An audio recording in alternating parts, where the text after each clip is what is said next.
Welcome. I'm Charles Curto.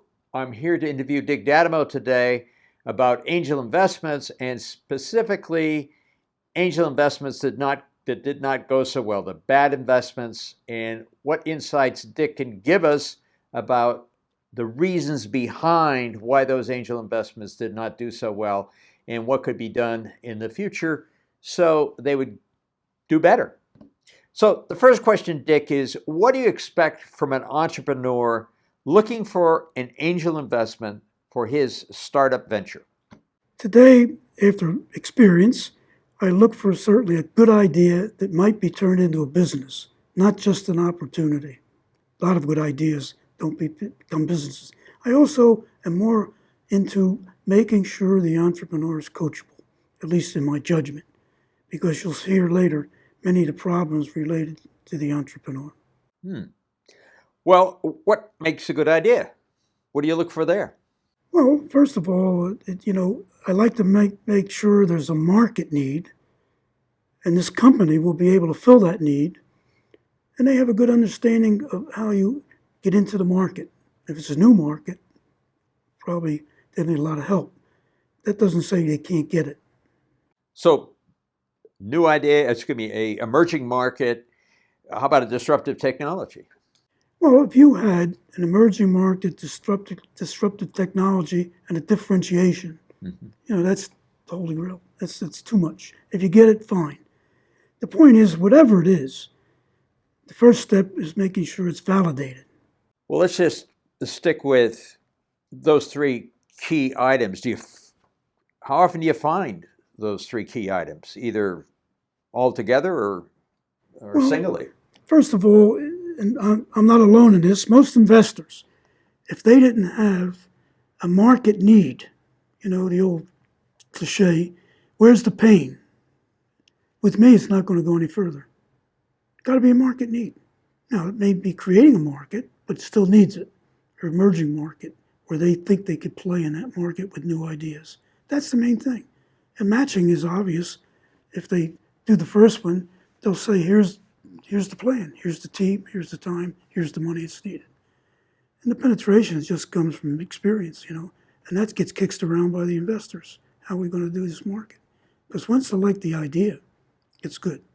And I can tell you, some things I didn't think very much of, I realized later that the idea was attracted my fellow investors. They figured it could work out everything else. Well, you bring up a good point is the investors with their experience at all stages of maybe several startup ventures over the course of their career, they can be helpful in giving ideas back to the entrepreneur whom they're funding as to how to penetrate the market. Let me give an example. Presentation, a gentleman was going to do something with the charity industry. Okay? He was going to get to about $4 million in revenue in year 4. He was trying to raise $1 million. Now, I probably normally would stop listening, but I could see in these group investments, like 30 investors sitting there, they start kicking around how good the idea was. And then they said, if we could convince him, maybe we could even have somebody run it. He could be the marketing guy. So you see, the idea has to come first. Good point. I mean, without an idea, That's it. what are you going to fund? But a really good one. You said that you want the idea to be validated in, I guess, that there's a market need. I guess indeed that the dog's going to eat the dog food. How do you do that, Dick? Well, the curriculum in many of the business schools have changed. A gentleman named Steve Blank, has been pitching for a few years now that a startup, okay, is not the same thing as a little company that's going to be part of a big company. I hope I'm voicing that right for this gentleman. Startup's very different. All of it, and you may only think about the business plan. It's concentrated and validating. And the only way to really validate something is get out in front of the people, the customers, potential customers. And on, an internet product now, you got to get thousands of feedback. You got to try to get these people, give them a Starbucks $10 gift or something. But I'm saying it's all in the validation. the weakness I've seen with some presentations, and particularly I work with a lot of students at local university, and the inexperience. They all have great ideas, and they say, "I talk to customers, okay, but have you asked them if they'll pay for it?" Okay, I was privy to spectator in one of these new curriculum courses, and after the second course, they had a great software program, so all the people had each week meet so many customers, and then report on them. And I look at the one guy, gotta have it, wanna have it, need to have it, when's it available? So I said to the professor, I realized I'm from the old school, but shouldn't they be asking, will you pay for it? Well, that's an important point. It's and how much they're willing to pay for it. Sometimes if you want to charge $49.95, but the people only want to pay $9.95, can you make a go of it at that level? Charlie, let me tell you the example that the students really relate to. The entrepreneur, whoever it is, says, Charlie, I have a new idea to turn dirt to gold. Are you interested? Oh, yeah. What do we do? Let's go forward. Wait a minute. The minimum investment's $50,000. Oh, geez, I got another meeting to go to. So it's the price thing, too. It's not just customer needs. That's obviously customer need comes first. They won't even talk to you. Can you share with us some of the bad experiences you've had as an angel investor, and what you learned from those experiences there as to why they didn't turn out well? Well, first of all, this thing's been going on to the late 60s, I guess, when some of the funds got involved with the high tech and the computer industry. So let's say we've learned a lot. Okay. The biggest problem, worst one I've had, is when the founder continues to own the majority. The first couple of years, he's not doing so good, you fight it. Okay, I was on the board of a company. He didn't like what I was trying to do, so he just wiped out the board. Next day, he had a different board. And he had a knack for keep raising money through the years. So he ends up, he's getting enough to pay his mortgage and get his kids through school. He's got a couple of engineers in a foreign company that he enjoys working with, and he's still there. See? So I'm saying that kind of a thing. Well, today, you could prevent that with different clauses in the term sheet. The one, these are very basic, but there's a lot more to the agreement. But it's called redemption. It says, okay, we're going to put an equity event. If that equity event doesn't occur at a certain point in time, you have to buy back our stock. Okay? The company could be doing good. They just don't want to do an equity event. Okay. And if they're not doing good, there may be other clauses that say, okay, we could take over the board. The other one is shared governance. This prevents the owner from having a majority of people on the board, so he can still do what he wants. So shared governance is a thing that says, okay, you have this much and you have an equal amount.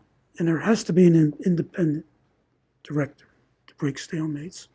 So, see, things, I don't remember hearing of a redemption thing 20 years ago. Maybe there, I don't hear it. I wish I did. I would have prevented some. So I'm saying the founder, just keeps going on, you can't do anything about it. So that could be prevented by a better agreement up front. I think you're right. That's a relatively new innovation in investor agreements. I think up until quite recently, it was considered that equity's forever. Once you're in until the ultimate liquidity event. Yeah, the investors, we went to an extreme very early in the game with computers and even before telecommunications. They would make an entrepreneur really strap him to the wall, force him to put money in, have the second mortgage. After a few years, they realized this guy's got so much pressure on him trying to survive, plus his wife beating on him. He's not doing this creative thing that we made a deal with him. So you have to learn through the years. It's always a balance, but it's good for the entrepreneur founder to know up front what might happen in the typical agreement. So that's something even when I want to introduce a team to the investors, I make sure they understand. You're not going to do this forever. You can't control us. There are going to be certain things. You're going to have to say what you're going to do, and then you're going to have to do it, and stuff like that. So they know up front they could live with it. But to spring it after you've done a lot of due diligence, that's bad news, and it may fall apart. You mentioned the need to perhaps replace the founder in his role as running the company. And I assume there may be another role for him other than, say, CEO. An observation I've had is that, we all have strengths and skills and experience, but typically the founder of a company is very good at coming up with an innovation and productizing it, but perhaps not so good in marketing it. And you just have to replace him, get somebody else in that's good to do the particular strategic role that has to be done at that particular phase of the company's development. Is that your observation, Dick? Well, first of all, that's why you have to have control of the board, so you can do that. Yeah. But I've seen some very good presentations where the founder, the technical guy, sits there and he's hired someone to make the presentation and he's willing to let that person be the president, run the company. That's real maturity. If I think back, I don't think I've seen that in very young people, but I've seen it in people maybe have done it before and, aging. So, yeah, you could always work something out, but you can't be naive enough, and you shouldn't let a situation occur where the person could own the majority without any accountability and restrictions. Mm-hmm. You mentioned, Dick, that some of these key terms are in the term sheet. Can you talk a little bit about what a term sheet for an angel investment is like? Well, first of all, you have to reach a point where you have a basic agreement, and that be everything. It could be the board, it could be the organization, it could be putting the money in, how much, what you're going to get for it, it could be when you're going to put the next money in. So the term sheet basically, is defining, okay, if we're going to go forward, this is the deal. Okay. But just as important as a term sheet is the due diligence. The due diligence has to get in and see if everything you've told us is true. You said the market's going to be so big. Show us the detail where it came from. And also, that is important. The other thing is, during the due diligence, I've sat in due diligence teams, you want to learn as much about the company as you can. So if you talk to maybe the middle level people, if they exist, or all the team, that they don't all have the same input. So that due diligence and term sheets are defining what you're going to have to live with together. No, I think you're right, is getting in there and living with the people for a while and learning more about the proposed opportunity. I had a situation once where once they got in, they decided that the CEO was really superfluous to the company. He really didn't have any key skills to bring. Now, granted, this is a little later stage investment, but at that point, it was very difficult to, in effect, get rid of the CEO in the deal because he was a major player in bringing the deal together, and the investors just backed out of it. Well, fortunately, I belong to a group. You make the investments individually, but many times, unless there's a certain number, investments are made. Okay. First of all, it's great to have this group because I can't be an expert in all the marketing things that come across the table. So that's what having somebody in the group is medical. God, you got to have one or two doctors maybe sitting in. So I'm saying that this group has been criticized sometimes because it takes so long to make an agreement. Well, they do an extensive due diligence, and that's one of their pluses. But somebody that's wanting to get the money is telling people, don't go there. They took too long. Okay. And the point is, I want to make this point maybe to strengthen something else. You can have due diligence completely done. People are interested enough to spend time doing it and all that, and the deal may never go forward. So you can't get the investors to invest. So it's all a selling thing from day one. And that entrepreneur better realize he's going to be a salesman for a few years. He's going to have to sell getting a team, the investors, the customers, the bank eventually. No, very important So, point. anyway, And just for your listening audience, the term sheet puts down what the key terms are. Once you've agreed, say, look, okay, I think we want to make this investment. You as an investor are going to invest this amount at this valuation, and you come to an agreement. Then the term sheet lists things like, hey, look, we're going to have a redemption clause in here, understand. We're going to have a shared governance clause in here, understand. And you might not say that, how you pick that, common director there, but you say that, look, you're going to have 4 directors, the investors are going to have 4 directors, and, we'll have yeah, a ninth director there. each deal is different. There are outlines for term sheets, but it depends on, the money, the valuation, so it's an agreement. Right. And that becomes the basis for the more detailed agreement, I Right. would assume, the investor agreement and Absolutely. any Well, other. lawyers get it then. If not the term sheet, they certainly going to get any agreement in detail. You've mentioned to me on occasion that you run into situations that, try as you may to get things nailed down in a term sheet and in the final agreements that, there was actually a scam that went on there. I guess when you brought in some outside investors, my memory serves me correctly.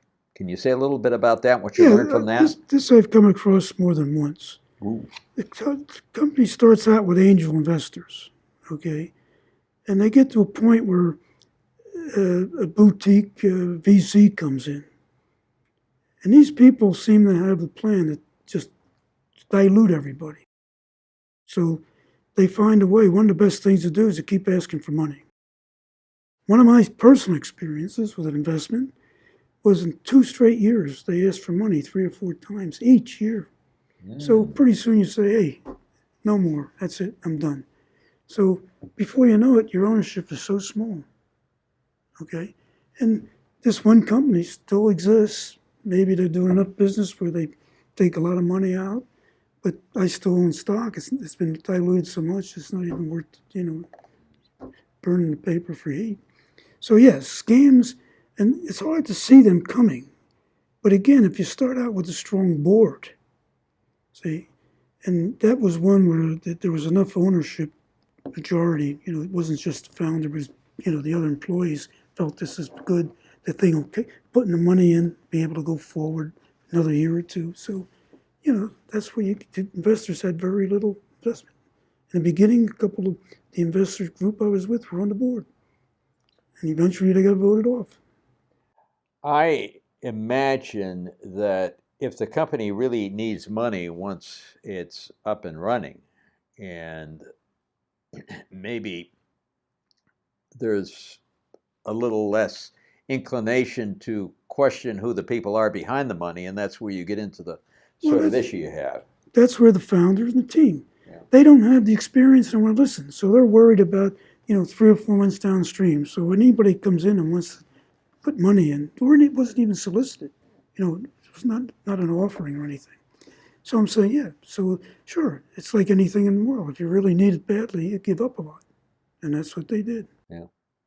You talk about the danger of an inventor, especially a rich inventor. Say a little bit about that there. Well, another experience, if you will. A gentleman had a product and it was purchased by a large company after a year or two. And he had a non compete clause when he left. So he thought he could adjust this product to a new market, right? And I'm going to tell you, from the beginning, after the first investment, which some of us did, this guy, he had a young man that was, quote, president, but he ran the company, okay? And he had money to put in because after the original investment, they weren't good enough to have a B round. Mm-hmm. And it's like a hobby. He was working on this thing, and then he got a new idea, and he was going to pursue that. And so I'm saying that again, it always gets back to the board. You had no control. So, you know, I followed it for about 4 or 5 years, and finally, once again, one day the president called me and said, "Dick, you might be interested. 2 or 3 investors are going to turn the ownership over to charity." so they could write it off on their taxes. Mm. That's it.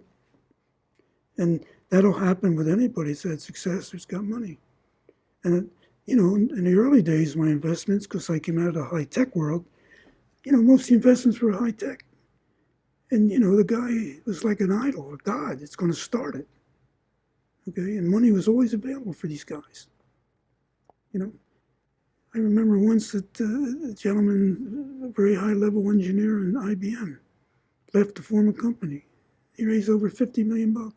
Wow. The company really never succeeded. But that's what image does. So it's easy for technical people, or even a marketing person, to come in and, make an impression, and that gives them leverage. See? Even if they didn't have ownership, they get what they want until you find a way to strengthen the company in addition to them. Tell us about engineering CEOs. I'm sure you've seen a lot of engineers that have started companies and become CEOs. Well, look, go back again. My early investments were mostly engineering presidents. First of all, in my opinion, it's easy to criticize engineers since I was one during the Civil War. But, these people want to know everything about everything. Okay, to give you an example. I would go in and meet with the CEO, and I would list 10 topics that we talked about. 6 of them he shouldn't have been wasting time on. Hey, we need your mental skill. You go over here, you're reading dental plans. You could hire a broker and tell him what you want, and he'll go get you 3 proposals. So, you're not really working the company. So that was the problem. What can an engineer teach a quality guy, a manufacturing guy, a sales guy? See? So engineers, many times, are not the best ones to be in control. And I could say I had enough in the past, so it makes me more cautious now. Well, that's the value of experience and learning from a person such as yourself, from your experiences. I mean, this is not theoretical knowledge. This is very, very practical, hands-on knowledge that you're sharing with our audience here. Have you run into situations where the founder stayed too long? And if so, what sorts of problems have you run into there? Well, by the way, that relates to the first one. But that's another common thing that even could be relatively successful. But it takes a different person. If it's a turnaround, okay, if it's a stable, flat company, if it's a creative guy, most creative people are going to wear down with their creativity and growing after a while. So that's why, you want to have control of the board at some time if it can't be day one. Mm. Because, it's hard for a founder to give up. I think I'd have that problem. So trying to talk common sense and logic, it becomes very emotional. We invested in a little company that had a great idea, but he also had another business. And the idea came from developing a business model for companies in his business, in his market. Okay? We used to go there and try to convince him to do something different. I swear he was sitting there laughing like hell. All these sophisticated investors here are trying to get me to change, and all I have to do is not say yes. So we didn't do anything good in the beginning. We wouldn't do that again, the group I'm with. Mm. It's in fact the last popular investment was the founders owned a minor amount because there were 2 or 3, and then the inventor who was selling the idea owned a piece, and then when the first investment for several $100,000, the management probably wouldn't even be in control. See, so you learn as you go along. But engineers that think they know it all, scams, staying too long, and being too rich. I want an entrepreneur that's hungry. If that entrepreneur tells me he's going to solve the problems of water in Africa, I may be cold, but hey, I'm an investor. I don't want to hear that. I asked the question many times. Do you want to make money? If the guy says, I'm obsessed with money, that's what you want. But many of them, don't make it clear in their 12, 15 slide presentation. They're in this to make money, not to prove they can do this application. It might not be a business, more an opportunity. Well, no doubt about it. A lot of people just don't see beyond the the funding to make the product based on their idea. They just look at that as being the baby, and when in reality, what they're really being hired to do by you investors is to create wealth for themselves and for the investors. Charlie, I tell you, I have lost some friends. They're some of my clients. We're going to do this, got this idea, we need money, going to help me. And I say, no, this is an opportunity. You can't build a business from an opportunity. So why don't we find, you could use a real good marketing guy up front, okay? So I've seen some successes like that. Let's identify what you need. Now, sometimes you could do it in the due diligence process. Because, as you're getting to know the company and the people are starting to believe in the group, So I'm saying that you have to play these things out as far as you can. And experience is the best thing going for you. So I'm saying that's extremely important. And I'll tell you that one of the sad things about some of these investment groups, you could have the greatest idea and plan in the world. But when they go around and say, okay, who's interested in the due diligence? A few hands go up. Who's interested in leading the due diligence? Nobody wants to lead it. They don't want to spend the time. And I had a young man I took into a company, and that was the problem. They loved him. The presentation, the questions, they couldn't get anybody to take the lead. So his idea wasn't going to go anywhere in that company. So you see, it's all about image, personalities. It's like you say, how can you tell if a guy's coachable? You can only tell by your experience and ask the other guys in the room. You think that guy, it's one of the criteria. See, there's about 20 or 30 items that we go through. Is this thing on a scale of 5, a good thing, patent, okay? Is this guy coachable? Is the market look sense? And people evaluate that stuff. So it's not like your family. You talk to your family and friends in investing. That's unfair. Same thing with validation. Hey, they all think you got a great idea, but you can't just do it. See, today, working with these students, they could get mammoth data off the internet, marketing data. But I think marketing's still a good bit perception, and I don't know how to get perception from numbers. So I say, get out and talk to some of the potential customers. I think that's the voice of God, is the voice of the customer. You name it. Yeah. Dick, we've touched on some of the reasons why companies fail. What do you maybe you can summarize what you think the biggest reasons are? Well, in my opinion, there's a lot of reasons. The market's too soon. By the way, that was a problem with some of the engineering types. They busted their tail. They didn't understand they had to keep raising money. Someone were reluctant to give up any ownership. And the companies crashed, okay? And it's a shame because when the market exploded, they weren't there. Mm-hmm. So to prevent, the focus is number one. Well, let's say the top three. Top three, it's focus and cash management. By focus, you mean sticking to one thing. I've seen a company, they start out, they were doing repair of a product, and they were building a nice business. Somebody came in and said, boy, if you could build me one of these television boxes, I could take all over Central America. The guys start doing all that. And, I used to help him once in a while. I got a call one day from his wife in tears. She said, Dick, we're not going to make the payroll on Friday. This guy had a nice business, so he killed the golden goose. So focus. You can't be all things all people.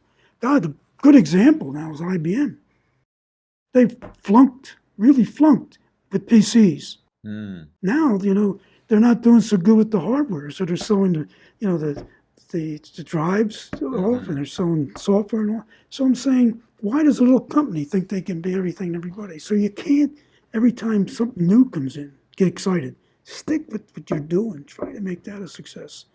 And if you're going to go to 14 countries, make California a success first.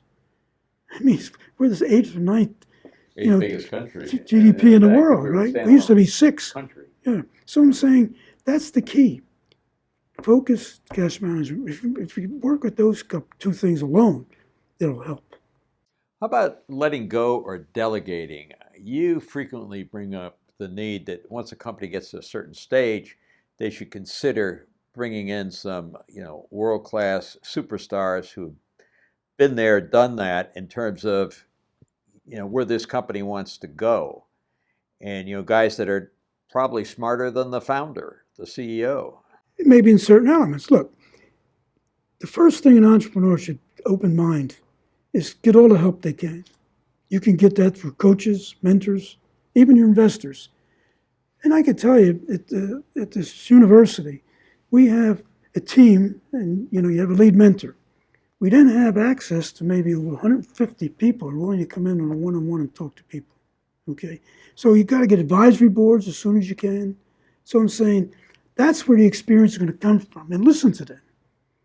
So if you are a marketing guy, try to get some help with technology. When your people think this engineer tells you he's going to do something in 2 months, maybe it's going to take 6 months. See, so getting all the help you can in different versions, and the board. If you have an active board, see, that's what it gets back to. The first board got to be. In the old days, I talk to people. We talk about it and reminisce. When you had a board, even a public company, those people were there to help you succeed. And to give an example of a public company, to digress, one of the big companies in Orange County got formed, and years later, they asked the gentleman, the technical guy, was still on the board, would you start a company again? He said, when we began, everybody worked together. Now it's all about governance. We got to worry about covering our tail. Okay, so if you could get people to listen, there's all kinds of help, and you can fit them in and out. Like I say, an advisory board, if you got a problem with a certain market, you get somebody for a while. When you're done with it, fine. I put an advisory board together. The key person was an HR person. After 6 months, we didn't need her. Well, they're very flexible. See, so the advisory board doesn't have the fiduciary responsibility. You don't have to worry about the shareholders and this and that. So, and starting out with a board with your family on it, this is a joke. Many investors probably wouldn't tolerate that. So, fine. You have an official board, minimal you can during the big days, but find coaches and help for you. I think that's wise advice.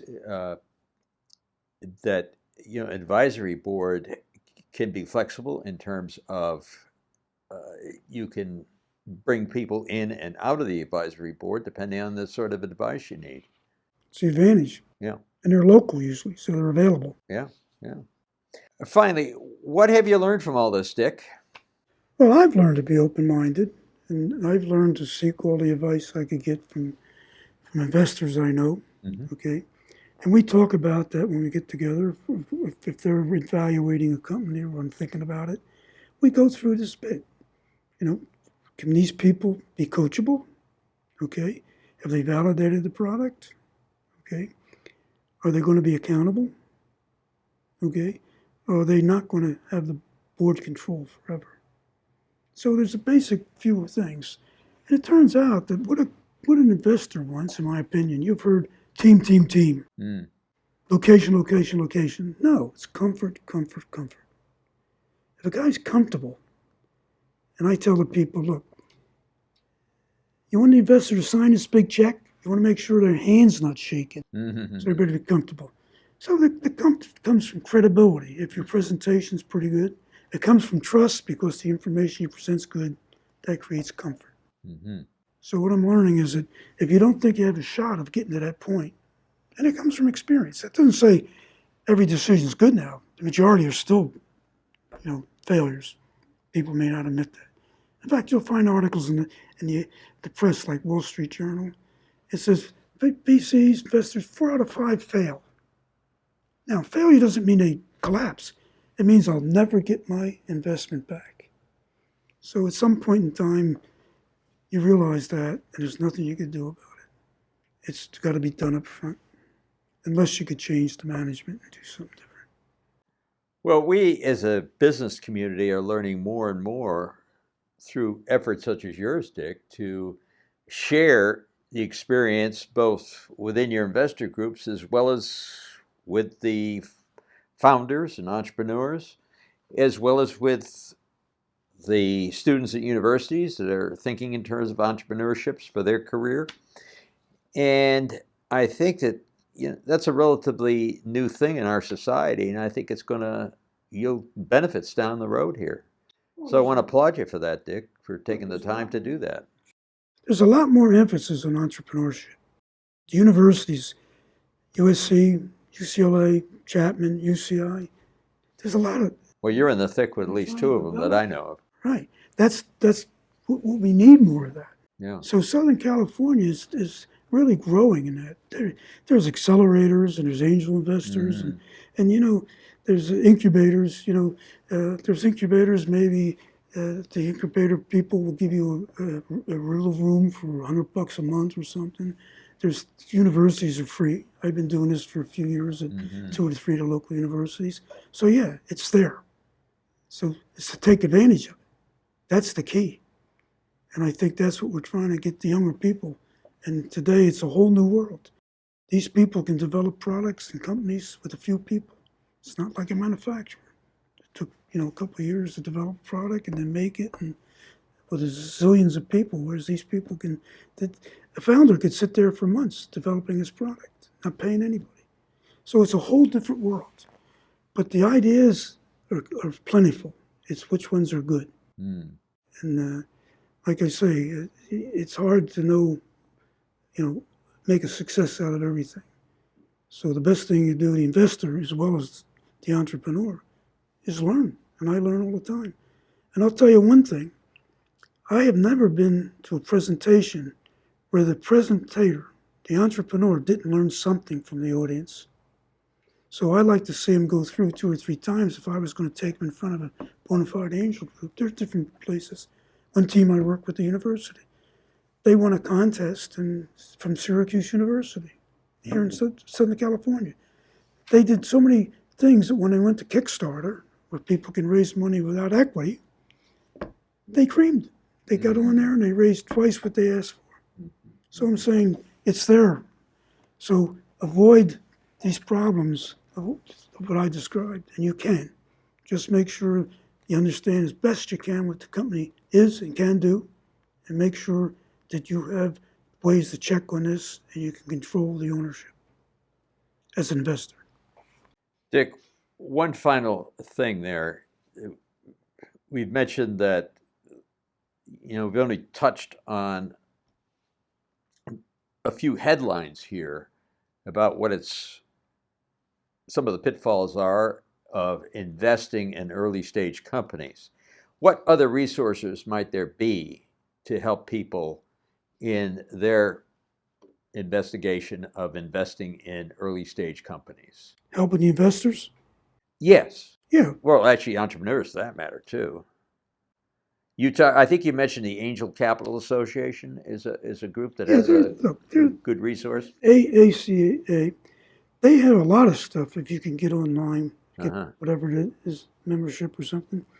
They have thousands of investors around the world that belong to this organization, and many angel groups. And they have excellent seminars, okay?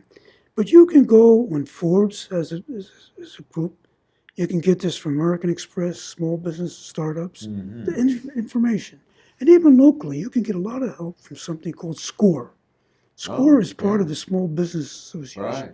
And they're a bunch of retired, CEOs, CF executives, right. And they give you a lot of help.